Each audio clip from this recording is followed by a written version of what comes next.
پاریسەوە ئەمڕۆ نوێنەرایەتی حکوومەت هەرێمی کوردستان لە پاریس لە هۆڵێکی گەورەدا ڕێوڕسمێکی بۆ ڕۆژی پیرۆزی ئاڵای کوردستان ساز کردووە لە هەمان کاتە وەکو ڕێزلێنانێکیشە لە سەرۆکی شارەوانی شاری پاریس بەڕێز خات و ئەنا هێلداگۆ.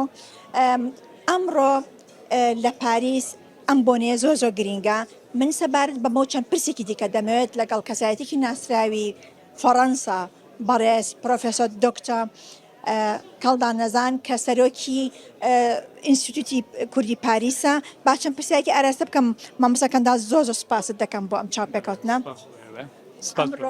ئەمڕۆ ڕۆژی ئاڵای کوردستانە، ڕۆژی ئاڵای کوردستانتان پیرۆز بێ.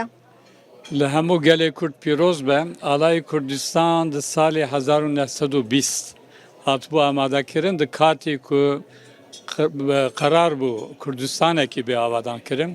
ئیجا وڵات پارێزی کوردوێ دەمێ ئاڵا دروست کردم.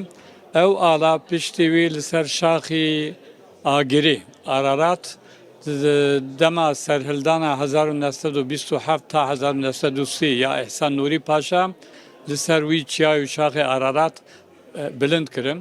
پاشی چوو کۆمارە مەهاباد و ئێدیتر وزانن. ئیجا ئاڵایەکی پیرۆزە، ڕەنگێویش بۆ هەموو کووردا پیرۆزە، هەتا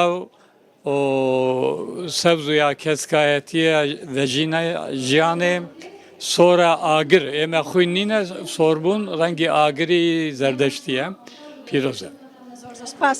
مامۆستا خەباتی جەنابتان دیارە لە فەڕەنسا کاتێک کە کەس کوردی نەئەناسی ئێستا کورد یادی ڕۆژی ئاڵای کوردستان دەکاتەوە و سەرۆکی شارەوانی کە پۆستێکی هەرێ گرنگە لە پاریس لێرە ئامادەیە. چەندێ گرنگە ئەم بۆنانەکە لە کاتێکدا سەرۆکی شارەوانی لێرە ئامادەیە ئەمڕۆ ڕێزی لێ دەگیرێت؟ سەرۆکی شارەوانی پاریس یەکجار گرنگە جبەر تەنیا سەرۆکی ئەو شارەوانی نییە، ئەنی کاتە سەرۆکی هەموو شارەوانی فرانسی ئاخەوێن دنیاە، یعنی دۆروبەری 115-120 وڵاتەنە.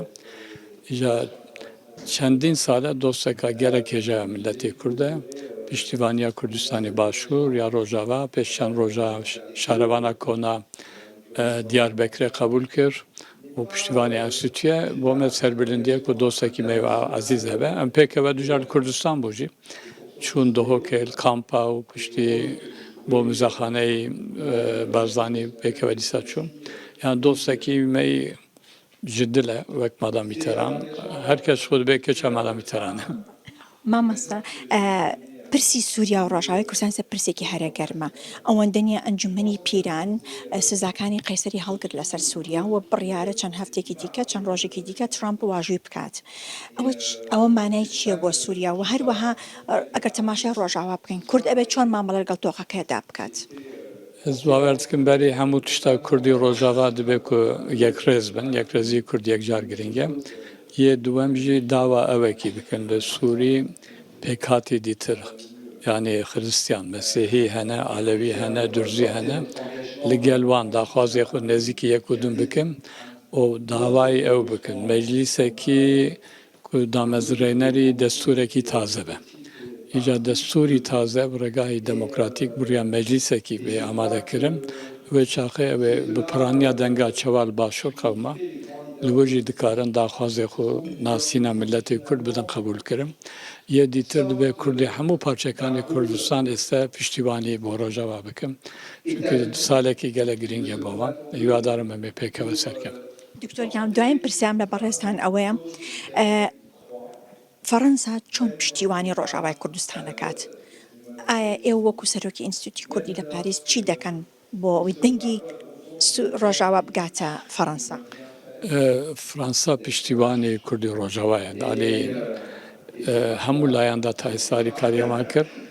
هەتا سەرۆک ماکرۆن دەخواست و ئەلشارە و مەزلوم عەمدیل پاریسێ بجوینە و ڕێکخستنێکی تشتێکی ئامادە بکە لێ بداخەوە هەن لای دیتر تایبەتی تورکیاوی تێک بردە لێت فەڕەنسا هەر بەردەوامە لە هەموو جیگا دەبێ بە ئەمە دۆزێکی پیرۆزە ئەمە پێکەوە شەرکردنە ئەم دخوازن کورد مافی خوب دەستی خوب بستین.